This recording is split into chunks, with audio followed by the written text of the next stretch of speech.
कहते हैं धरती गोल है, आप जैसा कर्म करेंगे देर सवेर आप तक सूद समेत लौट कर आएगा। इस कहावत का नजीर पेश कर रहे हैं कॉमेडियन कुणाल कामरा। वक्त की बात है, महाराष्ट्र में सरकार उद्धव ठाकरे की थी। उस वक्त कुणाल की दुकान खूब चल रही थी। जो उद्धव ठाकरे आज आलोचना को सहने की नसीहत दे रहे हैं, अभिव्यक्ति की आजादी बता रहे हैं, वही 2020 में अपनी आलोचना से इतना तिलमिला गए थे कि एक्ट्रेस कंगना रनौत का मुंबई में रहना दूभर हो गया था, क्योंकि कंगना रनौत ने उद्धव सरकार पर तंज कस दिया था, खासकर सुशांत सिंह राजपूत मामले पर। कंगना का कहना था कि मुंबई पुलिस ठीक से जांच नहीं कर रही है। कंगना ने ट्वीट में लिखा था कि वो मुंबई में खुद को असुरक्षित महसूस करती हैं और साथ ही ये भी लिखा था कि वो मुंबई पुलिस पर भरोसा नहीं करती हैं।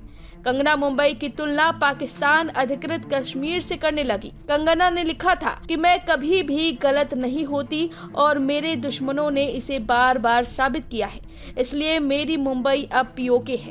इसके बाद संजय राउत ने कंगना पर आरोप लगाया था कि वो महाराष्ट्र का अपमान कर रही हैं। तब कंगना ने उद्धव ठाकरे को नेपोटिज्म का सबसे खराब प्रोडक्ट तक कह दिया था। इसके बाद शिवसेना की सत्ता वाली बीएमसी दस्ते ने कंगना के बांद्रा स्थित ऑफिस में कथित अवैध निर्माण पर बुलडोजर एक्शन किया था और बंगले के एक हिस्से को तोड़ दिया गया था।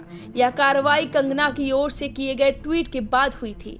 कंगना ने इसे बदले की कार्रवाई करार दिया था और कहा था कि उद्धव ठाकरे, तुझे क्या लगता है कि तूने फिल्म माफिया के साथ मिलकर मेरा घर तोड़ के मुझसे बहुत बड़ा बदला लिया है।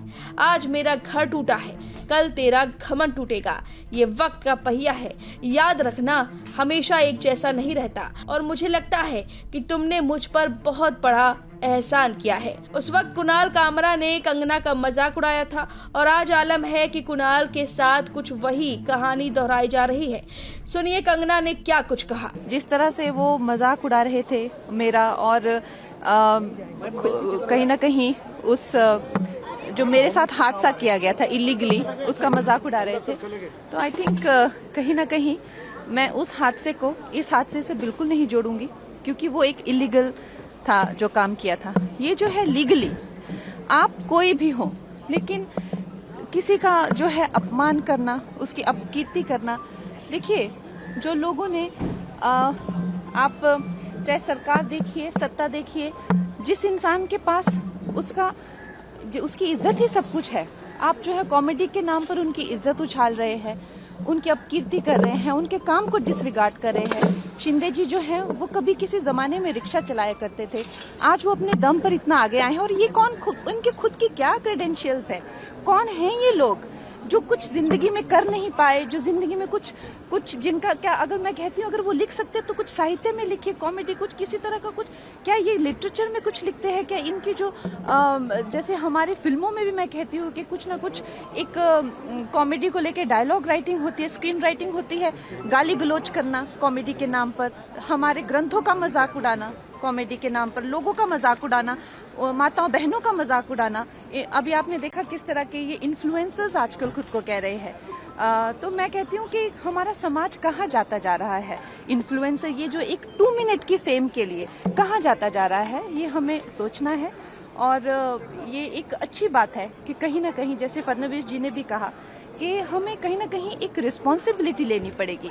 हम जो कह रहे हैं किसके बारे में, जब उसकी रिपरकशंस होती है, जब लीगली आपको पूछा जा सकता है, do you stand by that, तो ये बात को आप उस बात से बिल्कुल मत जोड़िए, क्योंकि वो जो था वो एक कंप्लीटली एक इलीगल एक्टिविटी थी जो वो की गई थी।